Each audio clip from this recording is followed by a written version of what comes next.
a physician that I talked with. She had been on her own for 11 years. And so her expense side had gotten heavier and heavier. And ultimately, she ended up just getting out and giving up because the frustrations were so bad. Ultimately, her largest third-party payer denied enough payment for a quarter that it put her business at risk and she wasn't able to continue. So that was an example where a third-party contract actually closed a practice down. None of us went into this in the beginning going, man, I really hope I get to generate a lot of RVUs in the future. I'm really excited about that.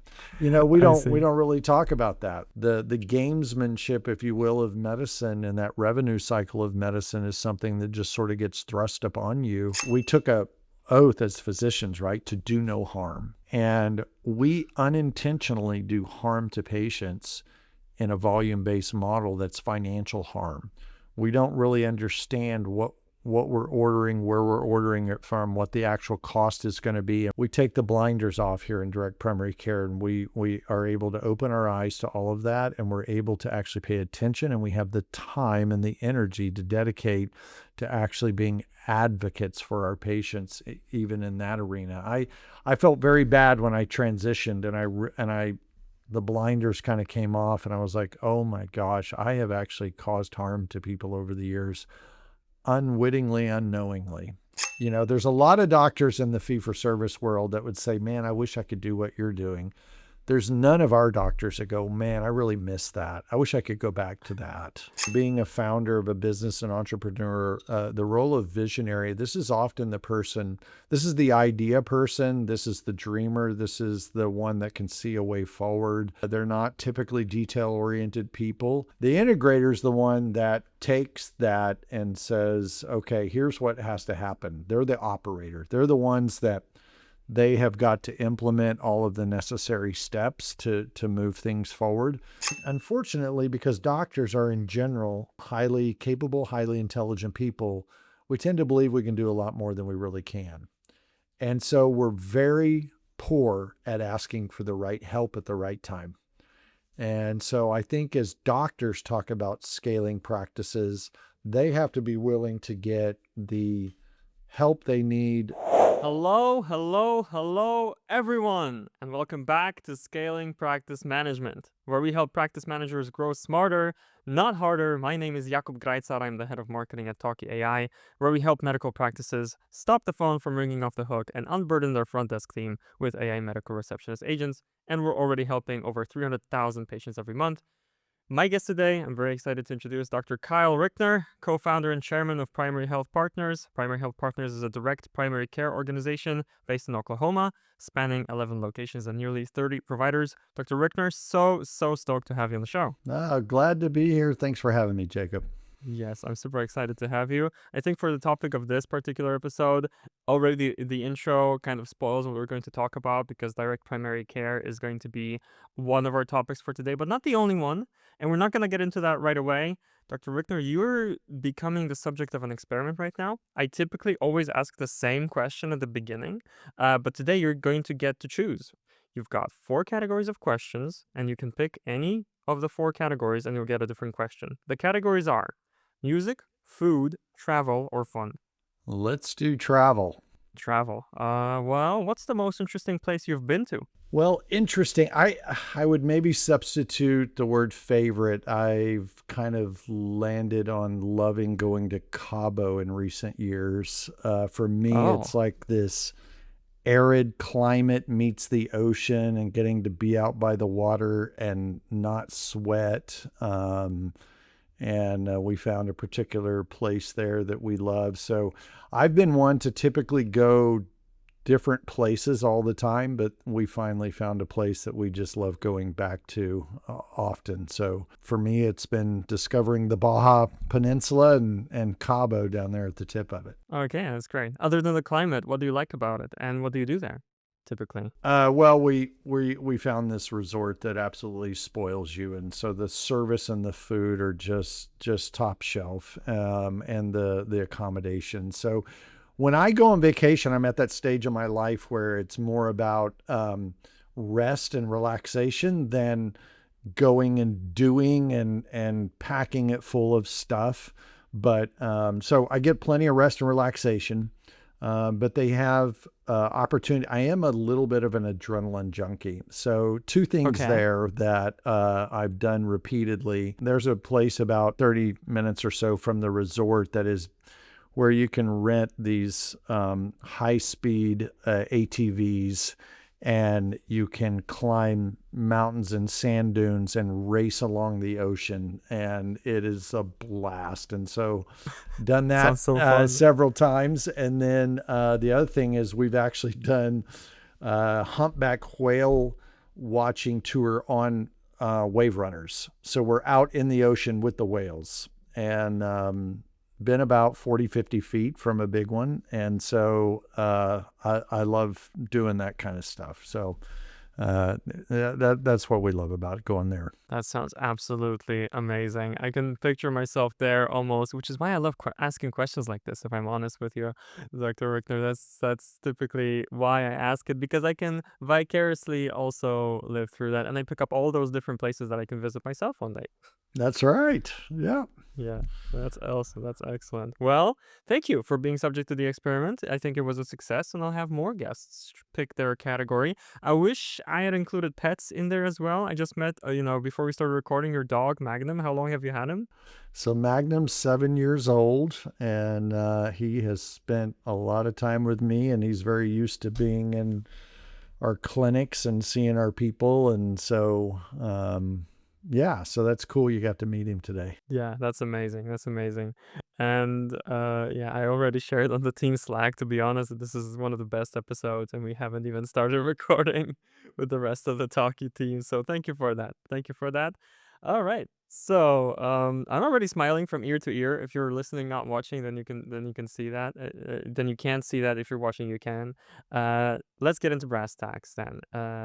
Dr. Rickner, as everybody else on the show, there's one question that we always ask, and we never skip it, and that's, what is your number one tip for successfully growing a healthcare practice? Let's get into it. Wow. Yeah, it's become more challenging in many ways, and I think having a great plan ahead of time, as best you can, and then minimizing or mitigating as much risk. And for me, I'm a big fan, obviously, we can get in more to the direct primary care model later, but physicians that have been willing to go out through different payment models, be willing to accept cash, and be part of networks that work directly with payers instead of third parties.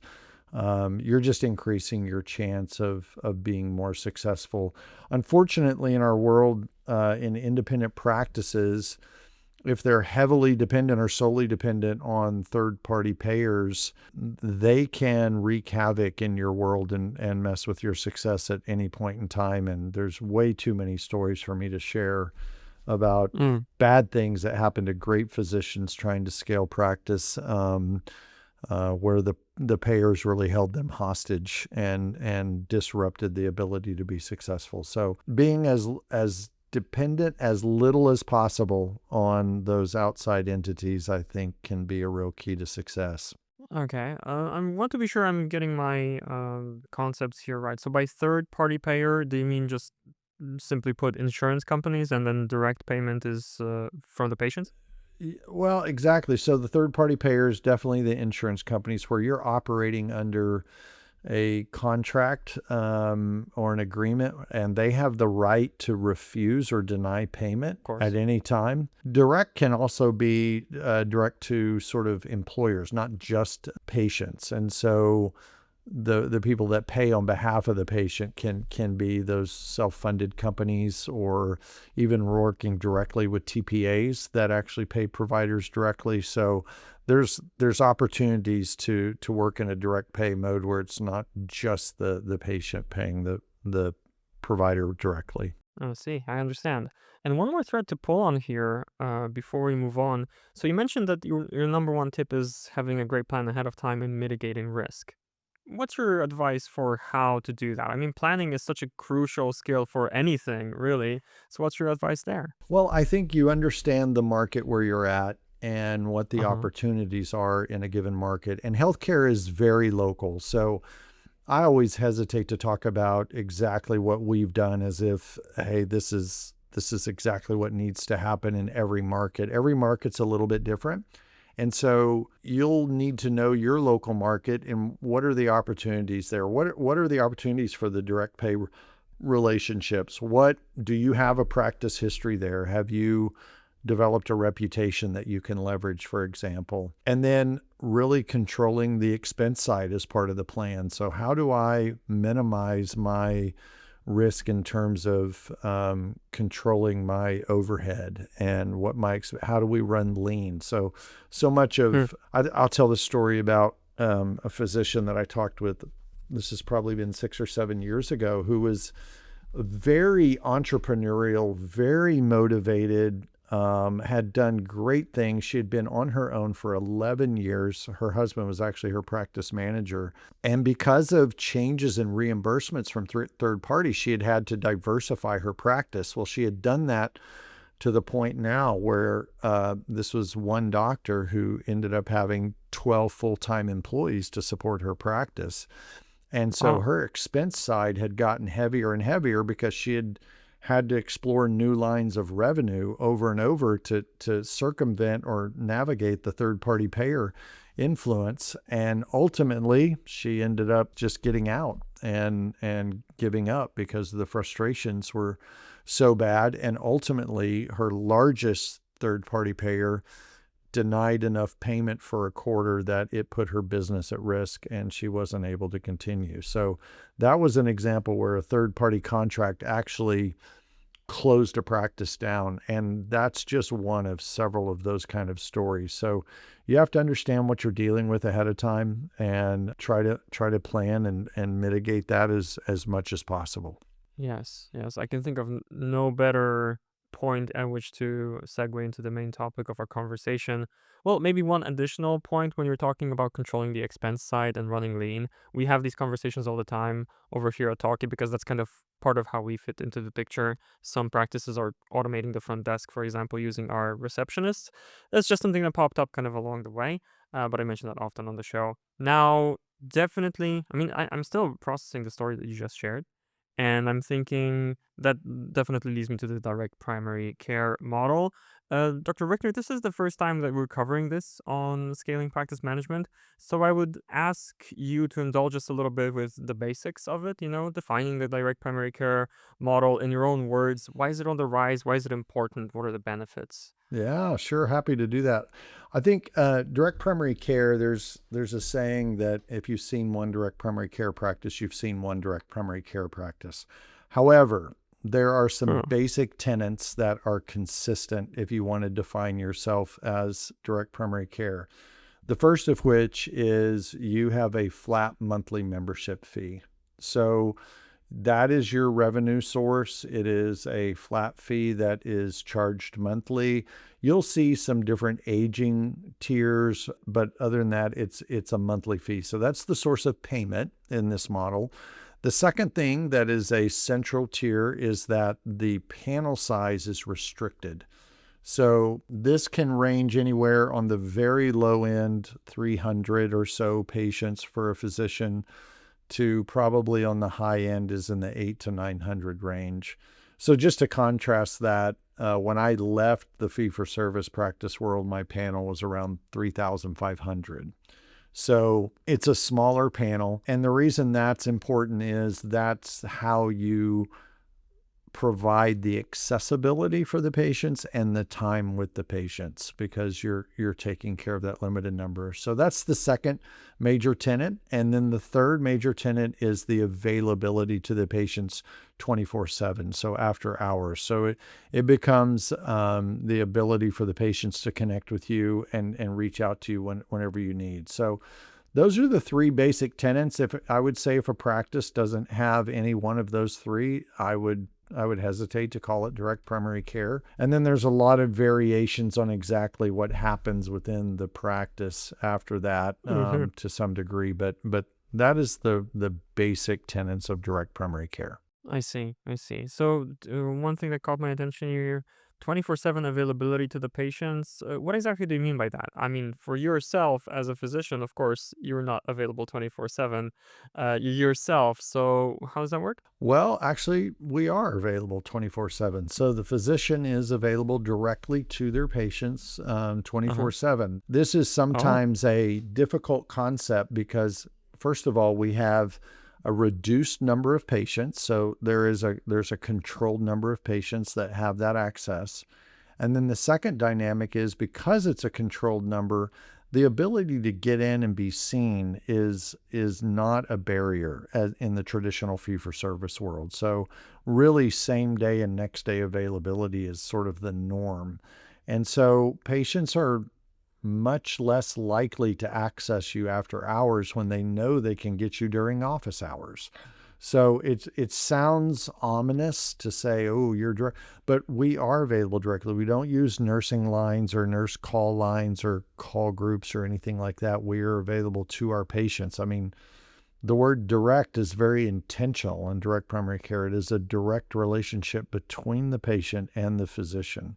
And mhm. so it truly is cutting out the middlemen in every way, not just from a payer perspective, but from a care perspective. I understand. And does that also extend to other modes of communication, reaching you by phone, text message, stuff like that? Right. So we typically in direct primary care, we will have some technology platform that is, and part of that is communication platform. So patients can text or call. We can do virtual visits, but they're able to, we leverage technology to make sure we're available. Yeah, that's an interesting thread in itself.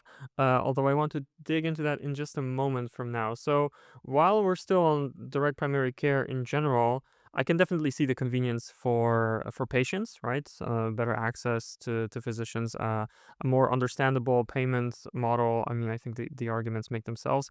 And for physicians themselves, you're in this model right now. What do you appreciate about it, and other physicians do? Yeah, I think a few things. First of all, we get out of this more is better mindset. You know, the fee for service world is Hmm. all about volume. It's more is better. See more, do more, generate more RVUs, do more procedures, more. So it really, when you hear that term, the rat race of medicine, you're really talking about, you know, the reward in that system is the more people you see, the more things you do, the more revenue you generate.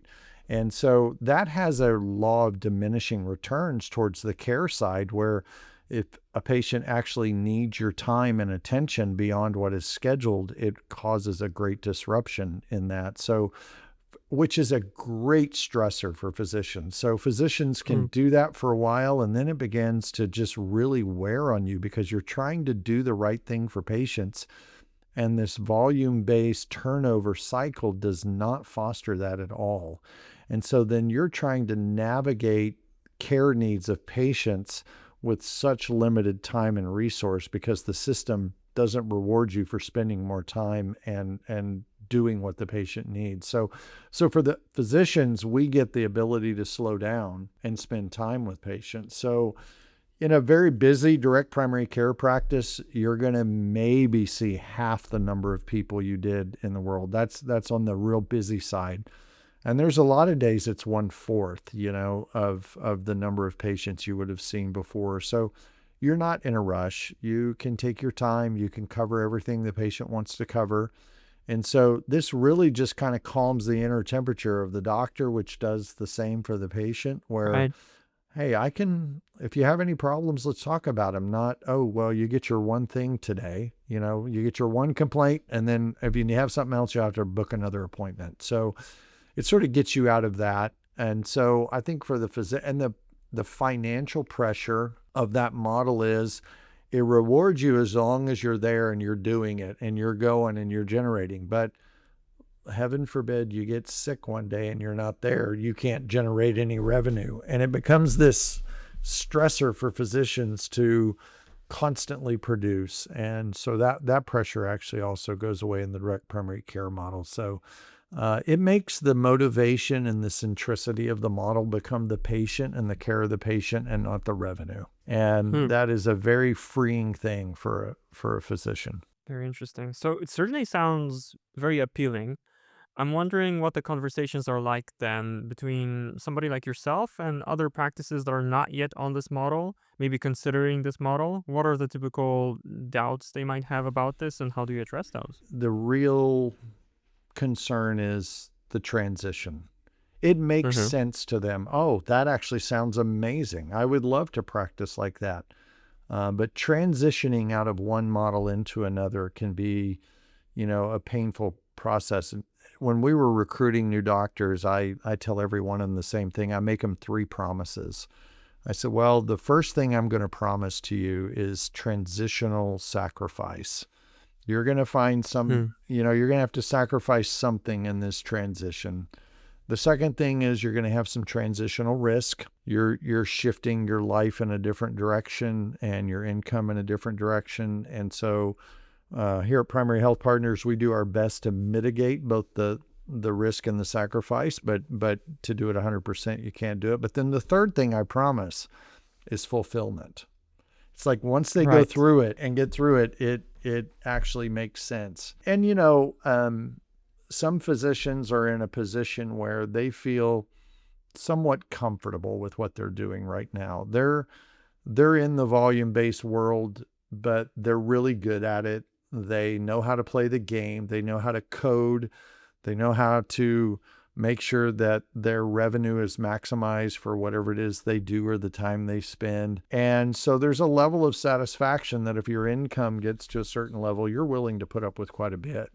And so some of those conversations are more like, well, I would prefer to be doing what you're doing, but I'm actually okay doing what I'm doing right Mm, now. I would say that's the minority of the conversations. The right. majority are, I am worn out, I'm burnout, I'm tired, I don't think I can do this anymore, I need to get out. And then that's where this transition begins to make a lot more sense. It's really a way for physicians to get their lives back, to get back to the joy of practicing medicine, which is what we all went into this to do in the beginning, was to take care of people and to do it very well and to invest in people, and for primary care especially build relationships with patients. So none of us went into this in the beginning going, man, I really hope I get to generate a lot of RVUs in the future. I'm really excited about that. We I don't see. really talk about that. The gamesmanship, if you will, of medicine and that revenue cycle of medicine is something that just sort of gets thrust upon you, and you're really not trained for it or prepared for the reality of that in your life. And so it leads to a lot of what I call moral injury, Jacob, where you Hmm. are working so hard to do the right thing, and there are so many external forces fighting you against that. And you do that over and over and over time, and it just becomes injurious to you. I mean, I like that term moral injury as opposed to burnout, because it's really injurious when we took a oath as physicians, right, to do no harm. Right. And we unintentionally do harm to patients in a volume-based model that's financial harm. We don't really understand what we're ordering, where we're ordering it from, what the actual cost is going to be, and what ends up in the mailbox weeks down the road at the patient's house. And so we don't know. We just don't know what we don't know. Well, we take the blinders off here in direct primary care, and we are able to open our eyes to all of that, and we're able to actually pay attention, and we have the time and the energy to dedicate to actually being advocates for our patients, even in that arena. I felt very bad when I transitioned, and I the blinders kind of came off, and I was like, oh my gosh, I have actually caused harm to people over the years, unwittingly, unknowingly.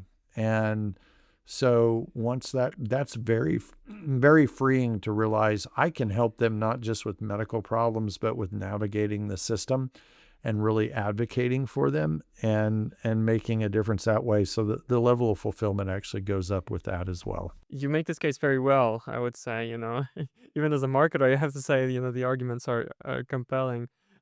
What comes to mind, and I guess this is just what comes up as you're speaking, is I have this picture in my mind of somebody who's on the volume-based model, and they're already so battered and bruised from, what the system puts them through. you mentioned the transition, right? That this thought of putting in this additional effort of making that transition to the direct primary care model, it almost seems like this additional extra effort is like the main hurdle, the main obstacle here. I wonder if I'm summarizing this right or if I'm maybe oversimplifying. No, I don't think so. It's true. You get to a point where you're so fed up, you don't care what it takes. I'm just going to do it. I can't take Right. this anymore. If I'm going to keep practicing, I can't keep doing what I'm doing. And so that really, the analogy that I use that tends to make sense to people is sort of when we approach people about, say, quitting smoking. And Hmm. we have what's called the contemplative spectrum. So on one end of the spectrum, we have the people that are like, hey, I love my cigarettes. I get joy out of my cigarettes. I want to keep smoking my cigarettes. Do I know it's bad for me? Yes, but I don't care. I love them. I'm nowhere near ready to quit smoking. All the way to the other end of the spectrum where it's like, I want to quit today. I can't take this anymore. I'm tired of being short of breath and coughing, and I know what this is doing to my health, and I want out. And so those physicians that are on that other end of the contemplative spectrum where they're fed up, they're burned out, they don't want any more, they're ready to make the leap and they're ready to make a change. And we have, at least at Primary Health Partners, we have amazing physician stories about how they changed their lives, reordered their lives in order to go back and get professional fulfillment. And then they go on this journey of recapturing their lives and actually getting personally healthy again. And, the other aspect of this that is very real is almost a deprogramming. So you have to almost undo some of the hardwiring of that volume-based fee-for-service business. The way you're taught to think and practice, you have to just almost rewire. And that takes a little bit of time to realize I don't have to rush. I don't have to think about the different coding things and maximizing that. There is no such thing as an RVU in our world, so we're not worried about it. And so it takes a little bit of time to adjust, if you will. But once that adjustment is done, the doctor, I feel very confident in telling you, none of our doctors would ever go back. There's a Okay. lot of Yeah. doctors in the fee-for-service world that would say, man, I wish I could do what you're doing. There's none of our doctors that go, man, I really miss that. I wish I could go back to that. Yeah, I can imagine. Okay, and that's a Yeah. testament in itself. So here's something that's also been on my mind and that I had in mind as I was planning out this episode. I wonder if what you're doing at Primary Health Partners is typical because I hear about direct primary care organizations a lot, but I don't typically hear about organizations of your size. You've got 11 locations, you've got nearly 30 providers. I feel like that's quite unique. And I would love to capture the story of, how you've managed that growth. The model seems very intimate and focused on the needs of the patients and leaving enough room for the physician also to have that room to provide great care. I get all that, and yet you're stacking complexity on top of it, as you always do when you're growing an organization. That has to happen. So how are you managing that operationally? I think, as with individuals in life and as with doctors in direct primary cares, everybody has their own journey. And Mm-hmm. so I never talk about what we have done or what we're doing as it is the way to do it or the right way to do it. It was just our way. And for me, it was early on, two realizations came to be. We had been doing this about 12 months, and I realized, oh my gosh, I am so much happier. My partner was so much happier. Our staff was happier. The patients were happier. And, 10 years ago when we did this, it was still a bit of an experiment. Like, oh, is this going to work? Are people actually going to pay for a monthly membership fee for primary care? It's like that question was still out there. And Mm-hmm. so once we sort of answered that question and that was settled, and we realized that what I call the serial good and confirmation. So it appeared that everybody was winning. No one was losing. No one was getting screwed. And it's like, wait a minute. So maybe there needs to be more of this. My partner and I, Dr. Lockwood, we had been with the health system prior to doing this, and we were executive physicians. And part of that role was often delivering not so happy news to doctors, but we sort of had a Right. bit of a pulse on the doctors that were in our health system, and we largely knew they were very unhappy. And so we realized, man, should we just keep this nice little thing to ourselves, or should we try to actually get it to as many people as possible? And I would say, I'm kind of a little bit of the dreamer and visionary of our partnership, and Dr. Lockwood's Huh. more the integrator and the details guy. But the first thing that we did, which I think is a little unusual, is we actually looked for help, because we realized, okay, we're doctors. We're really good at that. We've never grown a business before. So we did Right. start one, and it was going along well. But if we're going to expand, there's some complexity to that, as you alluded to. And Of course. so we actually were very fortunate to have a couple of patients of mine that were well-known entities, that were very successful business people, that loved what we do, was interested in what we do, and actually agreed with us that this needs to be brought to more people. And so that sort of started a partnership that we were willing to go into and leverage early on. And really, I would say that is kind of the difference. Your assessment of who we are in the DPC world is really spot on. I would say 98% of DPC practices are one or two providers. So we're a bit of a unicorn in the Hmm. space. And so I think part of it was we brought in some really high level business know-how early on that helped us doctors navigate this. And then the other key was, it does take money to grow.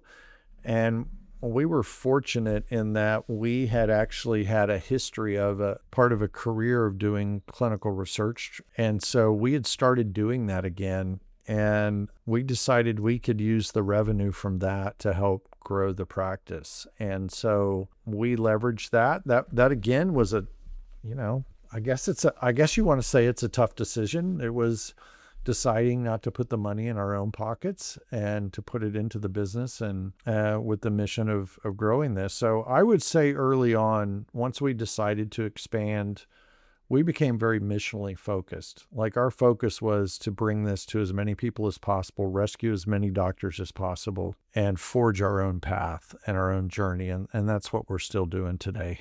This reminds me of a book, actually, of all things, because you mentioned that one of the pillars of success here was connecting with your patients, and they brought in some of the know-how and kind of supported the mission.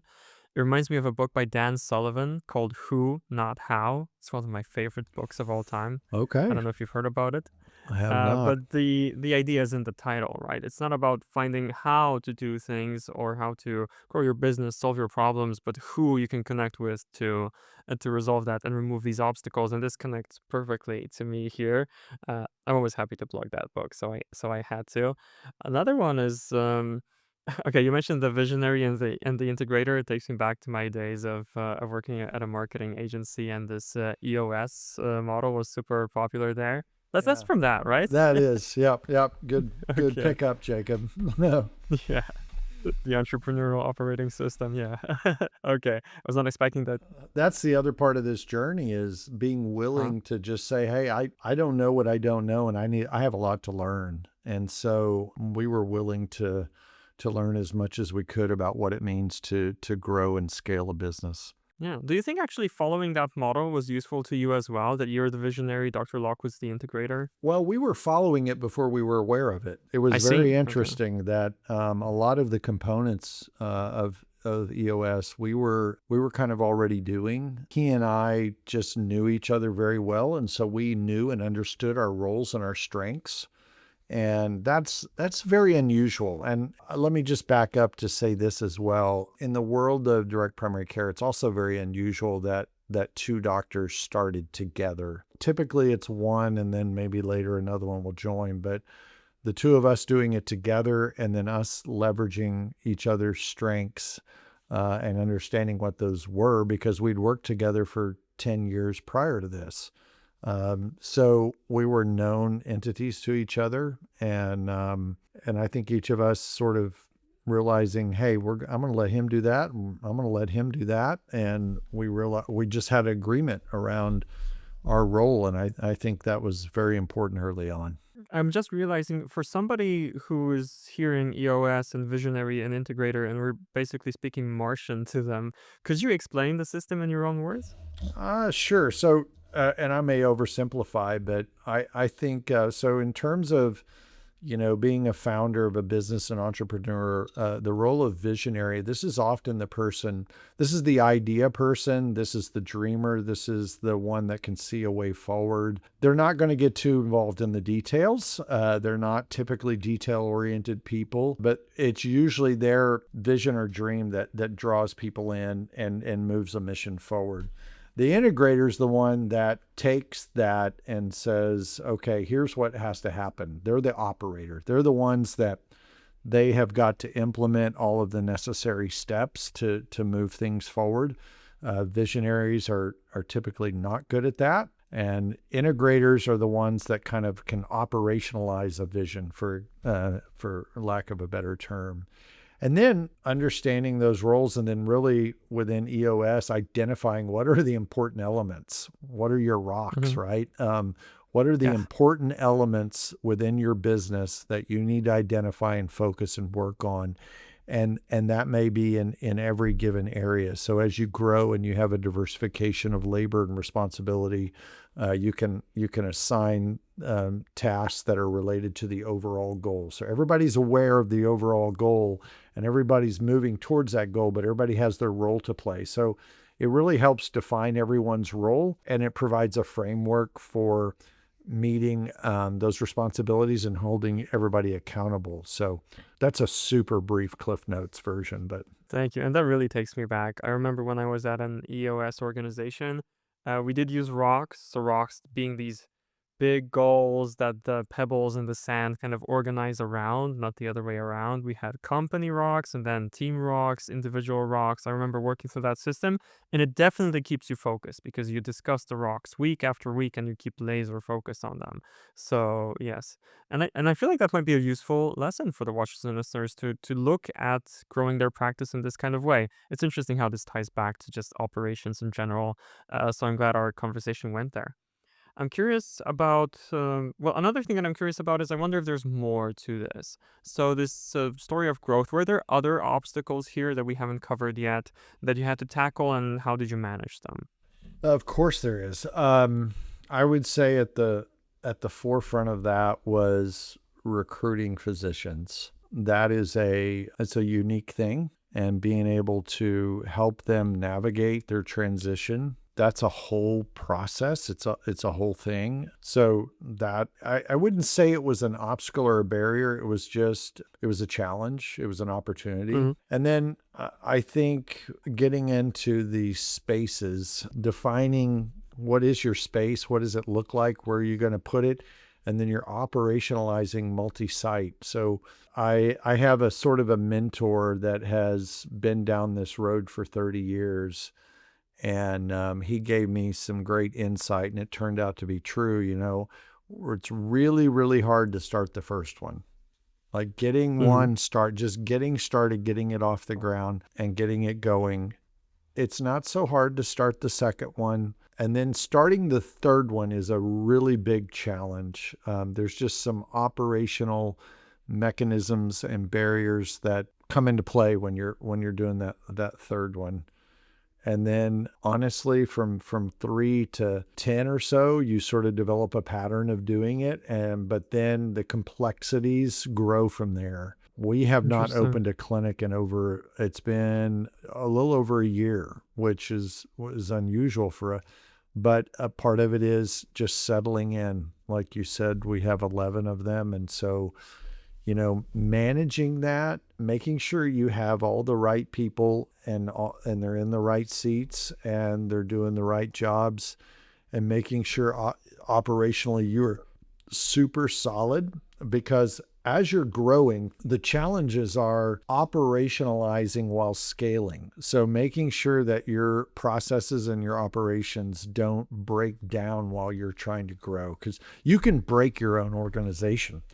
And so that was actually an intentional thing last year where we said, let's maybe not add another clinic. We've got some gaps. We've got some operational gaps and things that we want Understand. to be really solid before we prepare for a lot more growth. So yeah, we're planning. We're certainly not satisfied with where we're at. We have a lot more in front of us, and so we wanted to make sure that we're really prepared for that next phase of exponential growth. Of course. I mean, the visionary would always say that, right? We have a lot in front of us. We've got big plans. That's right. That's kind of the role, right? That's right. Exactly. So what I'm hearing is, on the one hand, we've established, who, not how, and you mentioned kind of focusing on the right seats, getting the right people on board, and you also mentioned that this third location is, a particular challenge. So I wonder if we put all of that together as you're opening new locations, some of the watchers and listeners definitely are facing that challenge. Which of the seats, which of the roles, which of the people do you find to be the most crucial? That is very interesting. There's very important roles, and I would say it's hard to rank them in order of importance. Of course. Certainly understanding who should do what. So role definition is super important. Giving clarity around who should do what, and that's really what's happening as you approach that third one. So I think the reason it's an interesting dynamic is because you're focused on opening a third one, but you cannot leave behind the responsibilities of the first and the second. So those are ongoing. So there's a stacking effect of operational responsibility and complexity. I think having really good operation people is very good. And then I think the other piece that you just cannot ignore is having a really good financial foundation so that operations don't get ahead of finances. And so I think having a balance between those early on is very important. It's not always easy. And then you're really working on under constraints of, well, that's all well and good, but what can I afford to do? So what ends up happening early on, as I'm sure you know, Jacob, is one person ends up wearing multiple hats. And so you do have people that are performing tasks and operations that it's not their strength, but they're grinding, they're pushing through. And so, yeah, I think just understanding what the roles are, defining the roles, and building a good team. So it may be a very small team in the beginning. I think in the world of medicine, that's my opinion, doctors are some of the worst because we always believe we can do everything. And the fact is we're not that good at many things. We spent, one of my partners that I alluded to early on, we had a conversation. And the conversation was around me being frustrated about a lack of success in 2 or 3 different areas within the business. He looked at me and he said, "Man, how can you possibly expect to be able to do all of that?" He said, all those years that you were going to school and training and practicing medicine, you know what I was doing? He goes, "I was doing business." So that's like me at this point in life saying, I think I'll shift over here and try to do a little medicine, and when he said that, I was like, okay, I get it. So, but unfortunately, because doctors are in general highly capable, highly intelligent people, we tend to believe we can do a lot more than we really can. And so we're very poor at asking for the right help at the right time. And so I think as doctors talk about scaling practices, they have to be willing to get the help they need, the kind of help they need when they need it, and be willing to work with that help and not try to do everything on their own. Great. I love this. I really love how we're getting into the nitty-gritty of it and being very practical. I'm conscious of our time, which is almost out, and I'm really, really sad about that. If you'll indulge me, just one final step down this path, because I heard that it's important to get the right ops person on board. So if you could just give me a little bit more of that of, okay, if you're looking for the right ops person, what do you look for in that kind of person? Is that the practice manager hat? Would we call it that? Would we call it something different? And like, what are the characteristics of that role? Yeah, so I would refer to it as an operator. So these are, and yeah, I could be a practice manager, but But this is a person who understands all of the nuances of the operations, the details, the things that cannot be dropped, the things that have to be done. And they're the antithesis often of like me. So they are in the details. They like the details. They're good at the details. They typically love spreadsheets. I don't. I don't like spreadsheets. I like for people to tell me what spreadsheets say and what they mean, but I prefer to avoid them if I can. And so I think this is a type of this is more of a almost an engineering type of approach or engineering mindset. So these people can really bring clarity to the day-to-day on efficiencies that most doctors are just not good at. So think about efficiencies, think about details, think about operations, and those are the kind of people you want to have in your life to grow and scale. That's extremely interesting. Two thoughts pop up based on that. One is it almost ties to the premise of the show. If you think of, scaling a practice, the operations part is so important, as you mentioned. Second thought that popped up, I really need to find a person like that to interview on the show. It feels like it would be a great episode. Absolutely. Yeah. And, maybe off the record, after the recording, we can talk about if you have somebody like that to recommend. Because I would love to follow that rabbit hole even deeper. Great. All right. Well, Dr. Rickner, as I mentioned, I'm sad our conversation is almost at an end, but it was a great one. I learned so much from what you had to share here, and I feel like there's so much more to learn from you. So I would definitely like for you to share with the watchers and listeners where they can follow you, where they can learn more from you. Do you have content out there that they can go through? Could you let them know? Yeah, I really appreciate it. I appreciate you having me. We can be found at primaryhealthpartners.com, and that'd be the main source. And then we have we're on most every social media platform can follow us as well. So again, I have great people that know how to do that. That's not me knowing how to do that, but yeah, love to. I love these conversations. Anytime I get a chance to talk about direct primary care, I love the opportunity. I appreciate what you're doing, Jakub, and I appreciate the opportunity to be here and talk with you today. Thank you. Thank you. And this episode gets a special distinction, Dr. Rickner. We have not talked about AI once.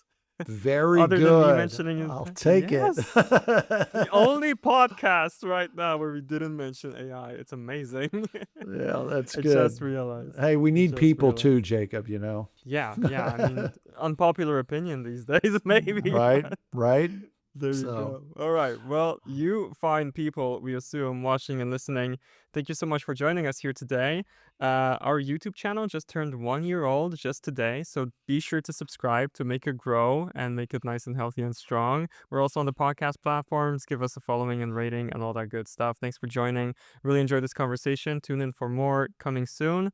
Dr. Rickner, thank you so much for coming on the show. It was a pleasure having you on. Anything else to share as we close out the episode?